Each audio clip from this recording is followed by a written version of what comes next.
No, I'm not having any second thoughts about representing President Trump. It is the proudest thing I could ever do.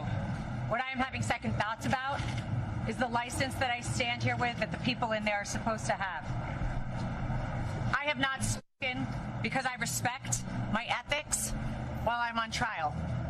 But let me now speak about what has happened. I have sat on trial after trial for months in this state, the state of New York. Attorney General Letitia James, and now this. Weeks. Why? Because President Trump is leading in the polls, and now we see what you get in New York. So don't get it twisted, whoever asked me that question. I am so proud to stand with President Trump. But I am not proud to stand with what I saw in that courtroom. I'm not finished. Let me just finish and I'll take questions, please.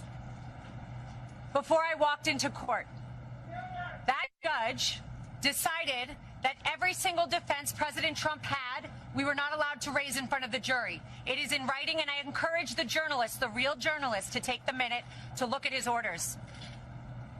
There was no proof.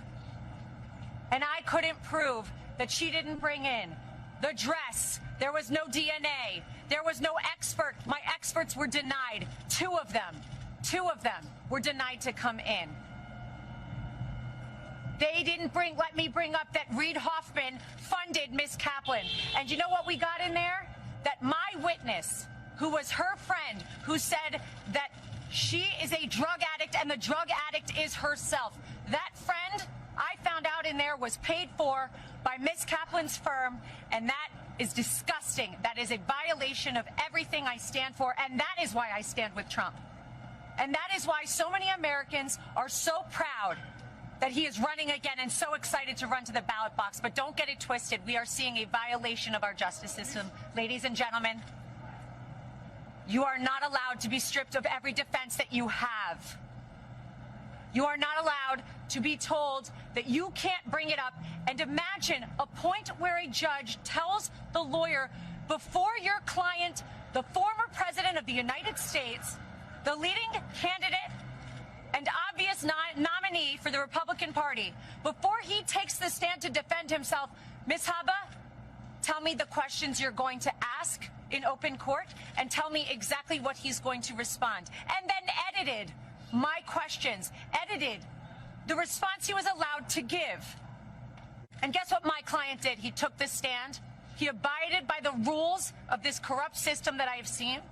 We will immediately appeal. We will set aside that ridiculous jury. And I just want to remind you all of one thing. I will continue with President Trump to fight for everybody's First Amendment right to speak. Everybody's a right to defend themselves when they are wrongfully accused, and to be able to say, I didn't do it. And to double and triple and quadruple down and say, this is wrong. This is wrong. But we are in the state of New York. We are in a New York jury, and that is why we are seeing these witch hunts, these hoaxes, as he calls them. And this is another one of them.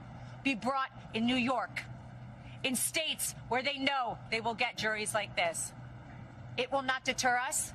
We're fighting, and I assure you, we didn't win today, but we will. The record that was made in there, and the behavior I saw in there, some of which was reported widely today, gave us the most perfect record on appeal, and even if I needed it, which I don't. We were stripped of every defense, every single defense before we walked in there. And I am proud to stand with President Trump because he showed up, he stood up, he took the stand, and he faced this judge. And you know what? I'll continue to do so with him. Yes. Ms. Hubbard, is the former of course I've spoken with the president. Ms. Hubbard, is the former president scared now of the consequences of his actions? The former president does not live his life in fear, as you've seen every single day. The former president and probably future president will continue to fight for Americans. Thank you very much, everybody.